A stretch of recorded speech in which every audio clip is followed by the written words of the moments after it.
Today's lesson is 4.3 chorus lines, and our objectives are to identify the role of the chorus in ancient Greek theater and analyze how tone, voice, and mood are used to convey purpose.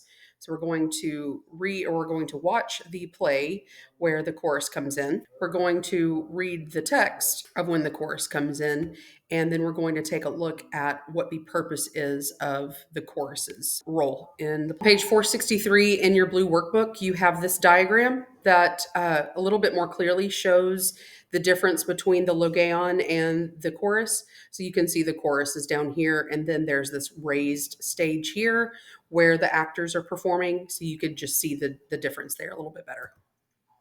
Okay, let's talk about the chorus. So in your web quest, you learned about the Greek chorus. It's a group of performers that come out and perform part of the play, and they function as one character. So they are singing together, just like a choir or a chorus does. And they're a group of people, but they function as just one character. So you can see here, this is similar to what the ancient Greeks would have looked like with their masks. And then in the version of the play that we are watching, we have this is what the chorus is going to look like. So they're wearing these more modern looking suits. And the members dress in similar costumes and masks to show that they are one character. They're like a unified group. The chorus leader will conduct dialogue between him or herself and the rest of the chorus members. So the remainder of the chorus act as one unit, and then the chorus leader would be like one separate character within the chorus that talks to each other. And the chorus leader also represents the chorus when speaking to non-chorus characters.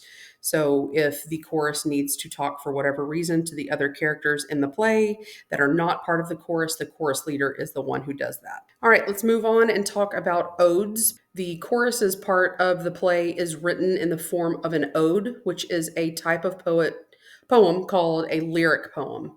And just like song lyrics, lyric poems were meant to be sung. They are usually created for the purpose of praising something or someone. And these here are a couple different modern odes. So you can see, like, this is an ode to a potato. So praising a potato and all of the different forms that potatoes take, and then ode to music here. More specifically, Greek odes are performed by the chorus as songs. The odes were often accompanied by instruments, so they had actual music playing, and it wasn't just a cappella singing. This is a Greek instrument called, I believe, an aulos, and it looks like a flute. And then this is a lyre that's sort of like a small harp. The Greek odes have a specific structure. There are three parts that form that structure. The first part is called the strophe, and the strophe is the formal introduction to the ode. The chorus will move from the right to the left side of the stage, across the stage, as they perform the strophe. The second part of the Greek ode structure is the antistrophe. And in this word, we have the prefix anti or anti, which means opposite. So as we're looking at the details about the antistrophe, we should see that it functions opposite of the strophe. So this is known as a mirroring stanza. So it looks and functions as like a mirror image of the strophe. It has the same meter and length as the strophe. Let's talk about what a stanza and meter are. So stanza is like a poem paragraph. So where we see line spaces here, the poem has been split into two stanzas.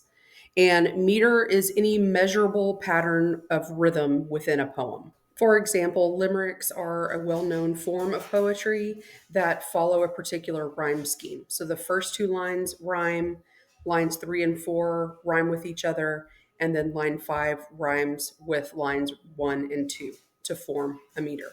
So it reads, there was a young lady of Nice who insisted on bathing in Greece. She slid through the house, tormenting her spouse till he hid in the oven for peace. So you can see like that sing-songy rhythm, that is meter.